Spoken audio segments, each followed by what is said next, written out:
10 महाविद्याओं की उत्पत्ति। और ये 10 महाविद्याएं क्या हैं, इसी में आ जाता है। इनका स्वरूप क्या है,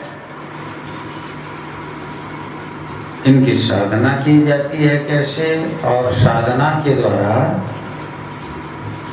क्या फल मिलता है साधक को। तो ये 10 महाविद्याएं हम लोग जाने कि कौन है और इनकी उत्पत्ति कैसे हुई।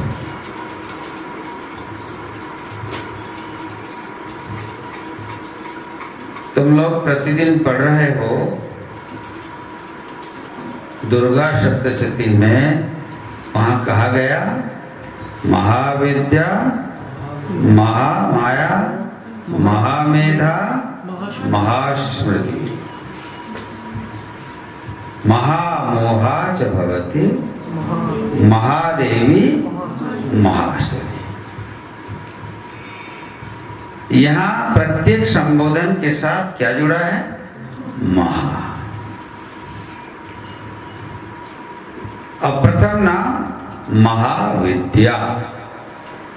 ये जो कहा गया महाविद्या, इसका मतलब होता है कि भगवती दुर्गा ही महाविद्या है। और हम भी यहाँ उन्हें महाविद्या के रूप में उनका पूजन कर रहे हैं, उनकी उपासना कर रहे हैं। तो महाविद्या मतलब दुर्गा, जगत जननी जगदम्बा भगवती दुर्गा ही महाविद्या हैं। महाविद्या को पहले समझें कि महाविद्या क्या, महाविद्या शब्द का अर्थ क्या होता है। विद्या और अविद्या दोनों हैं देवी सूत्र में। विद्याम च विद्याम च, भगवती ही स्वयं को कहती है कि मैं विद्या भी हूं और अविद्या भी हूं। इसका मतलब मैं प्रकाश भी हूं और अंधकार भी हूं, ज्ञान भी हूं अज्ञान भी हूं, है ना। मैं स्थूल भी हूं सूक्ष्म भी हूं, देवी कहती है। तो विद्या एक पक्ष है उनका, अविद्या दूसरा पक्ष है। लेकिन दोनों की आवश्यकता है। ये मत समझना कि संसार में केवल विद्या ही चाहिए, अरे अविद्या भी चाहिए। उपनिषद क्या कहते हैं, अविद्यया मृत्युम तीर्त्वा विद्यया अमृतम अश्नुते। अविद्यया मृत्युम तीर्त्वा, अविद्या के द्वारा मृत्यु को पार करके, अर्थात अविद्या अर्थात ये मोह मायामय संसार में कर्म करते हुए, समझिए ना। अविद्या का मतलब यहां पर है इस संसार में कर्म करते हुए, अविद्यया मृत्युम, इस मृत्युलोक को पार कर सत्कर्म के द्वारा, कर्मयोग के द्वारा, फिर जाने कि वो तत्व क्या है। और उस तत्व को जानने के बाद तत्व विचारे टूटे भ्रांति अभव सागरु तरी जानते। तत्व विचार तत्व ज्ञान के द्वारा ही व्यक्ति संसार सागर से पार जा सकता है। बाकी जितनी विद्याएं हैं वो सब जीवन को जीने के लिए हैं, संसार में रहने के लिए हैं, जितनी भी विद्याएं हैं। इसीलिए इन सारी विद्याओं को ये जितनी भी विद्याएं संसार में हम पढ़ रहे हैं, इनको सबको अपरा विद्या कहा जाता है। क्या कहा जाता है? सब गणित भूगोल से लेकर के ज्ञान विज्ञान जितना भी तुम्हारा संसार में पेट पालने के लिए, संसार में जीने के लिए जितनी भी विद्याओं का तुम अवलंबन लेते हो वो सब अपरा विद्या है। विद्या का मतलब होता है जिसके द्वारा हम जानते हैं, वह साधन विद्या कहलाती है। विद्यते यया, जिसके द्वारा हम किसी भी वस्तु को जानते हैं। तो विद्यते यया विद्यते अनया व्याख्या विद्वान लोग करते रहते हैं। तो बाकी जो ज्ञान का जानने का साधन है उसका नाम विद्या है। अब यहां एक और विशेषण जोड़ दिया गया, महाविद्या, महामाया, महामेधा, महास्मृति, महामोहाच भवति, महादेवी, महासुरी। देखो, हमारे सनातन वैदिक परंपरा में भगवान शंकर को कहते हैं महादेव और भगवती दुर्गा को कहते हैं महादेवी। शिव महादेव हैं और उनकी शक्ति महादेवी है। यही महादेवी महाविद्या कहलाती है। महाविद्या के 10 स्वरूप हैं। तो मैं तुम्हें ये बता दूं, विद्या साधारण अर्थ में सब कुछ जानने के साधन का नाम विद्या है, लेकिन महाविद्या क्या है? अध्यात्म विद्या है, आत्म विद्या है। और जब तक आत्म विद्या, अध्यात्म विद्या का ज्ञान नहीं होगा, कोई व्यक्ति अध्यात्म में अगर प्रतिष्ठित नहीं होता है तो उसकी मुक्ति संभव नहीं है। तो विद्याएं तो बहुत हैं। भगवान कृष्ण ने गीता में क्या कहा? अध्यात्म विद्या विद्यानाम, समस्त विद्याओं में मैं अध्यात्म विद्या हूं। वह अध्यात्म विद्या ही महाविद्या है। और उस अध्यात्म विद्या, अध्यात्म चेतना का स्वरूप है भगवती दुर्गा। इस महाविद्या को 10 भागों में विभक्त किया गया। साधकों के लिए ये किया नहीं गया, ये हो गई। तो हमारे यहां हर चीज को एक कथानक के रूप में समझाने के लिए पुराणों में उसका वर्णन है। समझ गया ना? बहुत सभी तत्वों को हमारे ऋषियों की, हमारे गुरुओं की यही महानता है कि सहज से सहज रूप में तत्वों का वो विश्लेषण करें जिससे सभी समझ पाएं। इसीलिए पुराणों में जितनी कथाएं हैं, कोई इतिहास से संबंधित है, कोई साधना तत्व से संबंधित है, कोई भूगोल से संबंधित है, कोई खगोल से है। कथाएं जो लोग नासमझ हैं वो कहते हैं पुराण की कथाएं तो गप हैं। गप नहीं है कोई। पुराण की प्रत्येक कथा किसी न किसी तत्व से, किसी न किसी वस्तु से या किसी न किसी विद्या से संबंधित है। तो 10 महाविद्याओं की उत्पत्ति के विषय में जो पूछा गया है पुराण में, इसका बहुत ही सुंदर वर्णन है, बहुत सुंदर है। देखो, ये सारी साधनात्मक जो प्रक्रियाएं हैं ये सब पुराणों में हैं। तो पुराणों में कथानक के रूप में कैसे दिया गया? भगवती दुर्गा भगवान शिव की पत्नी है। भगवान शिव की पत्नी दुर्गा, उनके बहुत सारे नाम हैं। हर नाम का किसी न किसी घटना के साथ संपर्क है, हर नाम का, है ना। दुर्ग नामक असुर को मारा उन्होंने, इसलिए वो दुर्गा हो गई। चंड को मारा तो चंडी हो गई। ऐसे हर नाम का किसी न किसी घटना से संबंध है। तो ये 10 महाविद्याओं में संबंध किसका है? 10 महाविद्या बोलने से काली, तारा, छिन्नमस्ता, मैं श्लोक बता देता हूं। देखो क्या लिखा है इसमें, ये 10 महाविद्याएं कौन है? काली, तारा, महाविद्या, षोडशी भुवनेश्वरी, भैरवी, छिन्नमस्ता च विद्या धूमावती तथा बगला सिद्धि विद्या च मातंगी कमलात्मिका एता 10 महाविद्या सिद्ध विद्या प्रकृतिता। ये महाविद्याएं क्या है? सिद्ध विद्या है।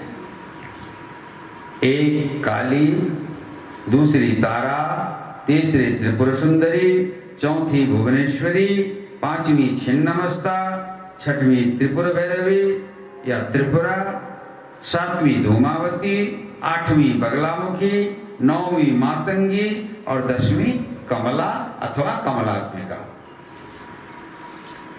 ये 10 महाविद्याओं के नाम हैं। ये महाविद्याएं हैं, इनको कोई ऐतिहासिक महिलाएं मत समझना, इतिहास की महिलाएं नहीं हैं। ये अध्यात्म शक्तियां हैं, महाविद्याएं हैं। लेकिन इनका प्रादुर्भाव कैसे हुआ और कहां हुआ, उसके लिए पुराण में कथा है कि इनकी उत्पत्ति कैसे हुई। ये प्रश्न है ना, इनकी उत्पत्ति कैसे हुई। देखो एक बहुत सुंदर कथा है महाभागवत में। महाभागवत अर्थात देवी पुराण। देखो देवी महाभागवत एक अलग है? बहुत सारे लोग एक समझ लेते हैं, देवी महाभागवत अलग है और ये देवी पुराण महाभागवत अलग है। महाभागवत में इसका बड़ा सुंदर वर्णन है। तुम लोग सब जानते हो भगवती पार्वती जी अपने पूर्व जन्म में क्या थी? उनका नाम क्या था? सती था। सती दक्ष की पुत्री थी। दक्ष की अनेक कन्याएं थी, 60 कन्याओं का वर्णन है। उनमें से सती नाम की कन्या का विवाह जो है शंकर जी के साथ हुआ था। शंकर जी के साथ जो सती का विवाह हुआ उससे दक्ष खुश नहीं था। अब मजबूरी में, अब सती ने जब कहा कि मैं शिव को छोड़कर किसी से शादी नहीं करूंगी, तो मजबूरी में करना पड़ा। होता है कि नहीं? माँ बाप आजकल भी मजबूरी में, लड़की अगर कहे कि मैं इसको छोड़कर दूसरे किसी से शादी नहीं करूंगी, तो मजबूरी में करना पड़ता है। माँ बाप के सामने कभी कभी मजबूरी आ जाती है। तो कारण क्या था? दक्ष प्रजापति है। दक्ष को शंकर का स्वरूप पसंद नहीं है। हर आदमी का अपना अपना होता है ना, कौन किस रूप में अपने प्रिय को देखना चाहता है, अपने दामाद को देखना चाहता है कि नहीं? हर माँ बाप चाहते हैं उनके लड़की को एक बहुत सुंदर, बहुत अच्छा दामाद मिले, और हर लड़के के माँ बाप चाहते हैं कि उनको एक बहुत सुंदर, बहुत सुशील लड़की मिले। लेकिन आजकल सुशील और गुणवान और शीलवान दामाद और लड़की नहीं चाहते। चाहते हैं कि हमारा दामाद जो है फिल्म का कोई हीरो जैसा दिखाई पड़े, और लड़की जो है फिल्म की कोई अभिनेत्री जैसी सुंदर हो, और सारी समस्याएं वहीं से होती हैं। खैर ये प्रकारांतर हो जाएगा। मैं बता रहा हूं कि सती को न चाहते हुए भी दिया था। सती आ गई शंकर जी के पास, रहने लगी कैलाश में। तुम सब ने सुना है, पौराणिक प्रसंग है, सब सुने हो इस पर। दक्ष ने एक यज्ञ किया। दक्ष ने उस यज्ञ में क्या होता है, सभी देवताओं का अपना स्थान होता है, अपना भाग होता है, सबको भाग मिलता है उसमें से। दक्ष ने अपने उस विराट यज्ञ में सबको स्थान दिया, सबको आमंत्रित किया, लेकिन शंकर को उन्होंने, भगवान शिव को उन्होंने आमंत्रित नहीं किया और उनके लिए कोई स्थान भी नहीं रखा। अब यज्ञ तो चालू है, सबको निमंत्रण हुआ है। एक दिन भगवती सती अपने सखियों के साथ, उनके सखियां हैं जया, विजया, ये सब उनके सखियां हैं, जया, विजया और भी अन्य सखियों के साथ वहीं पर अपने कैलाश के अगल बगल में कुछ आनंद खेल रही थी, मौज मस्ती कर रही थी। तो ऊपर नजर गया तो देखा चंद्रमा और रोहिणी दोनों पति पत्नी आकाश मार्ग से जा रहे हैं। तो उन्होंने अपनी सखी से कहा, जरा पूछो तो ये लोग इतने खुशी से और ये सब देवगण इतने बड़े आनंद से कहाँ जा रहे हैं। तो पूछने पर पता चला कि वे दक्ष के यज्ञ में जा रहे हैं। सती को पहले बड़ा आश्चर्य हुआ कि मैं इतनी प्यारी पुत्री थी और सती सचमुच में बहुत सुंदर, बहुत अच्छी, स्वभाव से भी सब अच्छी थी। तो कहा, पिता ने मुझे निमंत्रण नहीं दिया, खबर भी नहीं है मुझे, और कोई बाप घरू खबर टिने आसने बोल काम दे दुख लागवा कि नहीं लगे हैं पिता। अरे जन्मा विहाय जन से उनको बचो मुझे, संबित को खबर पता नहीं चलेगा, कुछ मतलब नहीं है। लेकिन संगीता को तकलीफ है। मैंने, मेरे कहने का मतलब है, लड़की को अपने पिता के घर से आसक्ति रहती है, स्वाभाविक है, और वो चाहते हैं अपने माता पिता का हर कार्य में वो सम्मिलित हों। सती को जब नहीं बुलाया तकलीफ हुई। फिर सोची इतने सारे काम रहते हैं, दक्ष हैं, प्रजापति है मेरे पिता, बहुत काम रहता है, भूल भाल गए होंगे। बोले लेकिन वो नहीं बुलाए तो क्या हुआ, आखिर तो पिता है, मुझे जाना चाहिए। तो निर्णय किया कि हमको जाना है, और जाने के लिए उन्होंने आकर के शंकर जी से परमिशन मांगा। शंकर जी ने कहा, देखो सती, तुम मेरी पत्नी हो, उन्होंने मुझे नहीं बुलाया है, तुम्हें भी नहीं बुलाया है, यद्यपि वो तुम्हारे पिता हैं, याद रखना इस बात को, यद्यपि पिता हो, गुरु हो, मित्र हो या कोई भी हो, उसका नियम है, अगर कहीं कुछ बातें बिगड़ी हुई हैं, कुछ थोड़ा अनबन है, तो जब तक वो न बुलाएं तो बाप के घर भी नहीं जाना चाहिए, गुरु के यहाँ भी नहीं जाना चाहिए, मित्र के यहाँ भी नहीं जाना चाहिए। ये साधारण नियम है।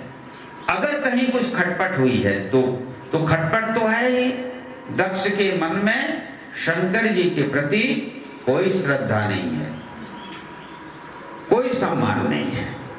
तो इसलिए शंकर जी ने कहा कि तुम मेरी पत्नी हो और पत्नी का कर्तव्य है पति का अनुगमन करना, इसलिए मेरा परामर्श यही रहेगा कि तुम्हें वहां नहीं जाना चाहिए, और जाओगे तो अच्छा नहीं होगा।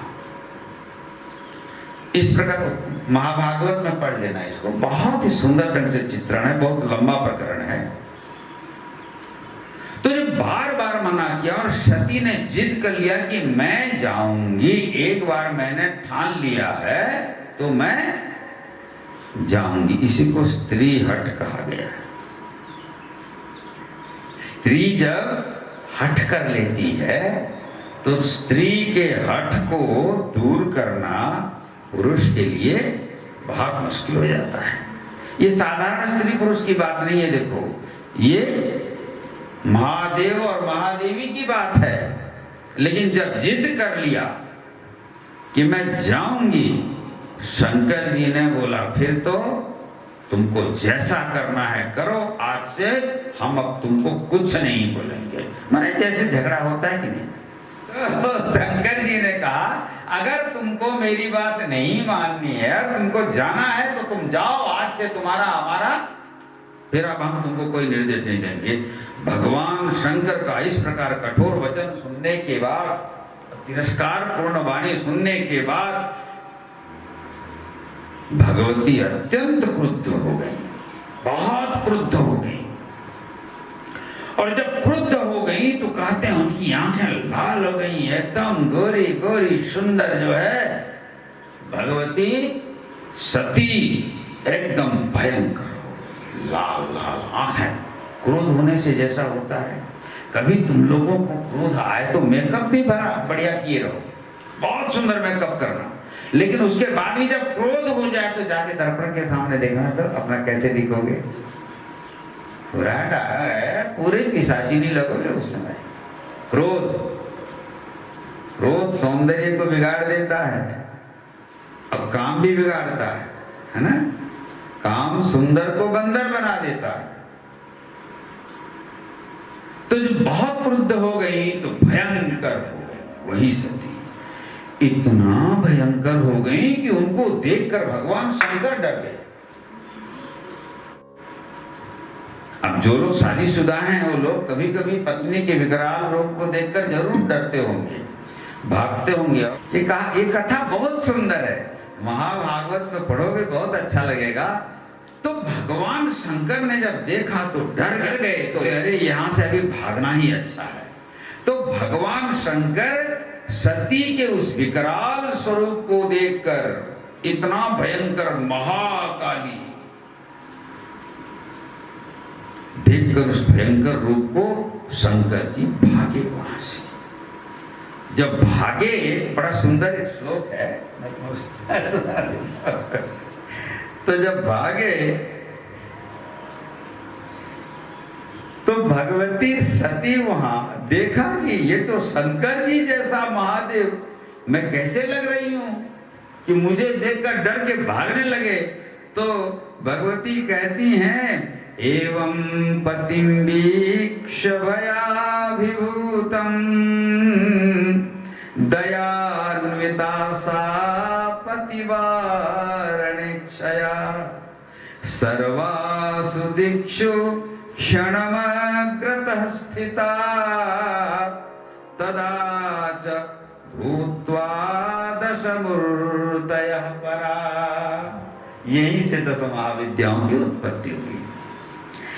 जब पतिं वीक्ष्य, अपने पति को देखा कि ये भाग रहे हैं, तो बोले किधर भागेंगे, जिधर भागने की कोशिश कर रहे हैं भगवान,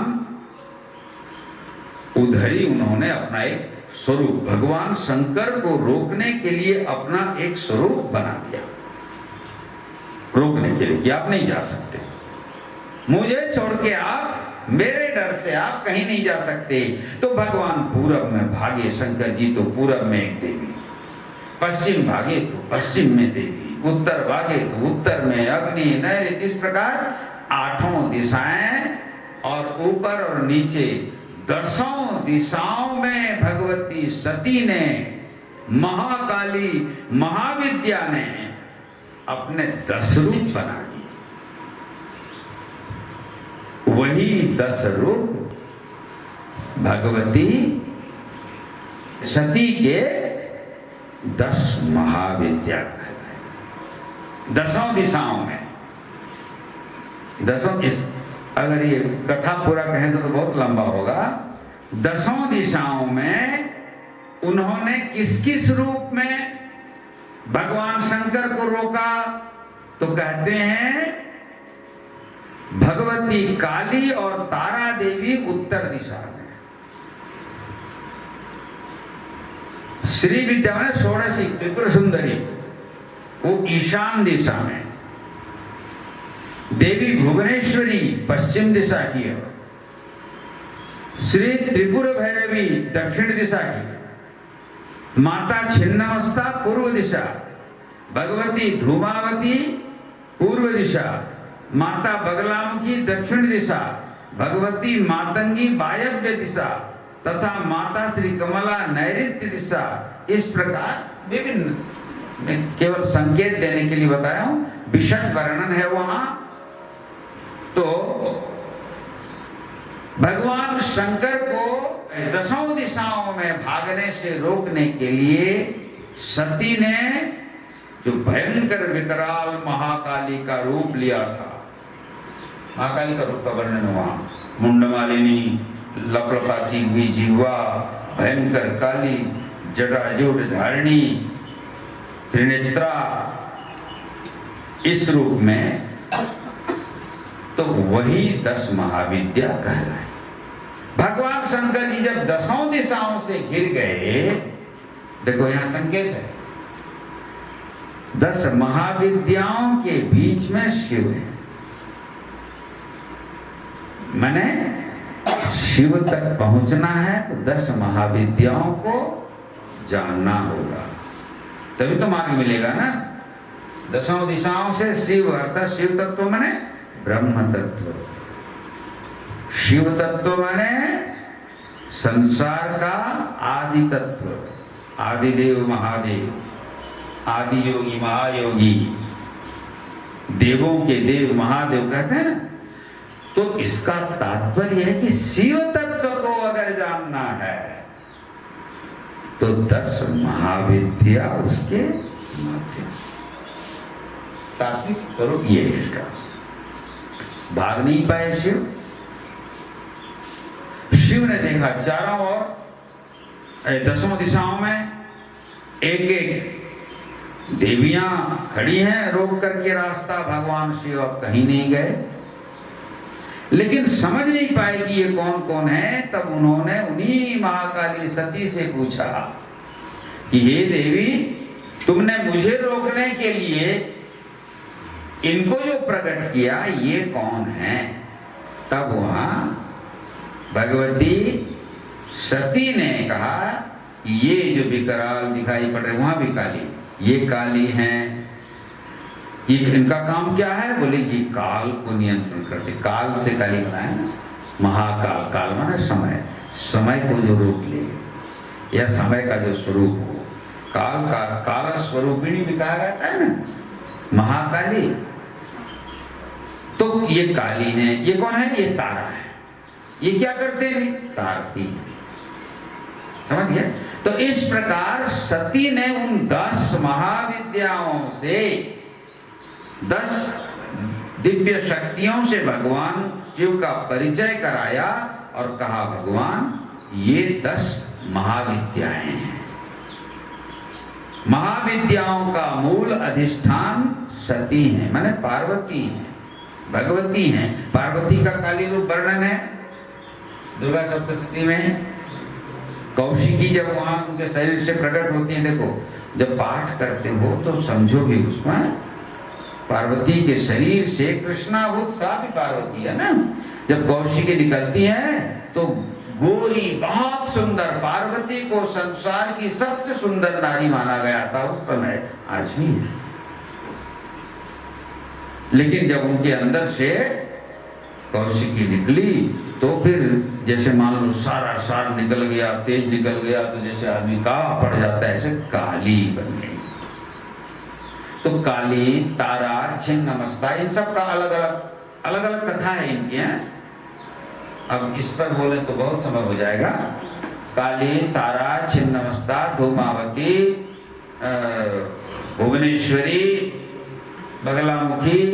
बगलामुखी सबको मालूम है, शत्रु मारने के लिए। हाँ, ये राजनेता लोग बगलामुखी कराते हैं मारणे विद्या का प्रयोग के लिए। लेकिन मैं एक बात स्पष्ट बता देता हूं इस माध्यम से, इसे जो भी सुन रहे हैं वो जान लें कि ये 10 महाविद्याओं का तंत्र में षटकर्म के रूप में प्रयोग होता है। मारण, मोहन, वशीकरण, उच्चाटन, विद्वेषण इत्यादि के रूप में। लेकिन याद रखना ये माताएं किसी की नौकरानी नहीं है। तो अपने स्वार्थ की पूर्ति के लिए जो व्यक्ति मान लो पीतांबरा का अर्थात बगलामुखी का प्रयोग करना चाहता है, बगलामुखी ऐसे नहीं तो सबको मार देती हो। तो रोज अनुष्ठान हो रहे हैं और पंडित लोग करते हैं, और बेचारे पंडितों को भी तो चाहिए ना भाई, दान दक्षिणा, पेट पालना। तो अच्छा है करें, अनुष्ठान बहुत करें, लेकिन पंडितों से भी मैं कहूंगा कि अनुष्ठान अगर करना है तो सोच समझ के करें, अर्थ के लोभ में मत करें। आसुरी शक्तियों के विनाश के लिए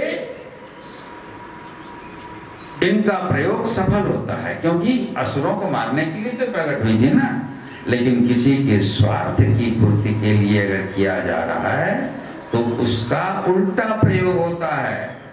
जो पंडित करता है उसी के लिए वो बूमेरांग हो जाता है, जो यजमान करता है उसी के लिए वो, अरे मेरे पास इसके सैकड़ों उदाहरण हैं, मैं ऐसे बहुत घटनाएं जानता हूं जहां प्रयोग करने वाले पंडित भी बर्बाद हो गए और प्रयोग करने वाले यजमान भी बर्बाद हो गए। इसलिए मेरा यही परामर्श रहेगा तांत्रिक पंडितों से भी और तांत्रिक षटकर्म का प्रयोग कराने के इच्छुक यजमानों से भी कि भैया माता दुधारी तलवार है, दोनों तरफ उनके धार हैं। अगर सही जगह पर तुम उसका प्रयोग नहीं किए तो उलट करके वो तुम्हें ही लगने वाला है। घटनाएं हैं इसकी। तो मेरा कहने का मतलब ये है कि ये 10 महाविद्याएं ये अनंत अखंड सिद्धि प्रदान करती हैं और जीव को जीवन मुक्त बनाती हैं। और हर महापुरुष इन विद्याओं का अपने अपने भाव के आधार पर उपासना करता है, आराधना करता है, उनसे सिद्धि प्राप्त करता है। जैसा भाव जिसका होगा भगवती के साथ, वो तो नारी है ना, और नारी किस रूप में? कन्या भी बोलो नारी है, बहन भी, प्रेमिका भी, और विवाहिता स्त्री भी नारी है, माँ भी नारी है, और दादी भी, दादी आई वो भी नारी है, विधवा भी और सधवा भी। 10 महाविद्याओं में एक देवी ऐसी है जिसका स्वरूप विधवा का है, धूमावती का, समझिए, नारी है। तो जिस नारी की उपासना कर रहे हो, नारी शक्ति की उपासना कर रहे हो, वहां भाव की प्रधानता होती है। इसीलिए सभी उपासकों से मेरा अनुरोध रहेगा कि अच्छे भाव रखकर उपासना करोगे तो सिद्धि लेने जाना नहीं पड़ेगा। भगवती तो ऐसे ही सिद्धि दे देती। हनुमान जी को दिया है ना, अष्ट सिद्धि नवनिधि के दाता, असवर दीन जानकी माता। जानकी माता ने, भगवती ने लंका में अशोक वाटिका में अशोक वृक्ष के नीचे जब हनुमान के कार्यों को देखकर, उनके बुद्धि चातुर्य को देखकर, उनके सामर्थ्य को देखकर प्रसन्न हो गई और उन्हें भगवान राम का संदेश देने के कारण प्रसन्न हो गई, तो उनको सब कुछ दे दिया, सिद्धियां दे दिया, सब कुछ दे दिया। अजर अमर गुण निधि सुत हो। अब अजरता मैंने कभी बूढ़े नहीं बनोगे, अमर, अमरता दे दी। किसी को अमरता का वरदान नहीं देते हैं, लेकिन हनुमान जी को मां जानकी ने कहा अजर अमर गुण निधि सुत हो, लेकिन हनुमान जी चुपचाप बैठे रहे। देखो संत कैसे होते हैं, संतों को रिद्धि सिद्धि से, रिद्धि माने संपत्ति, ऐश्वर्य और सिद्धि, ये सिद्धियों से उनको कोई प्रसन्नता नहीं होती है मिल जाने पर। और मैं तो बार बार कहता हूं, मेरे गुरुजी ने मुझसे स्पष्ट कहा था कि सिद्धि बाधाएं हैं, लेकिन उन्होंने फिर आशीर्वाद भी दिया कि जाओ सारी सिद्धियां तुम्हारे पास रहेंगी। मुझे अभी तक नहीं मालूम है क्या है, कैसे हो। गुरु लोग होते हैं, महान होते हैं, मांगने से कुछ नहीं मिलता। जो लोग ये सोचते हैं कि हम 10 महाविद्या की साधना करके ऐसा कर लेंगे वैसा कर लेंगे, अरे ऐसा नहीं होता है। मां प्रसन्न होती है ना, तो हनुमान जी को अयाचित भाव से जैसे दिया, साधकों को भी ऐसा सब कुछ मिल जाता है। लेकिन हनुमान जी खुश हुए क्या? सिद्धि पाकर, अमरत्व का वरदान पाकर। वो प्रसन्न कब हुए? करम सदा रघुनाथ छो। जब मां ने कहा कि हे पुत्र, हे हनुमान, तुम पर भगवान राम के कृपा दृष्टि सदैव बनी रहे, तब फिर उछलने लगे, उसमें प्रसन्न हो गए। इसका मतलब भगवत कृपा और भगवती कृपा ही सबसे बड़ी संपदा है। इसलिए 10 महाविद्या के साधक भी भगवती से कोई कामना नहीं करते, निष्काम भाव से करते जाते हैं। वो मां है। मैं बोल रहा था भाव माने मातृभाव से अगर आप भगवती की उपासना करते हैं तो जिंदगी में कभी समस्या नहीं आती, कभी नहीं आती। ये बड़े जोरों से मैं बोल रहा हूं, कभी समस्या नहीं आती, क्योंकि हरदम सुरक्षा मां करती है।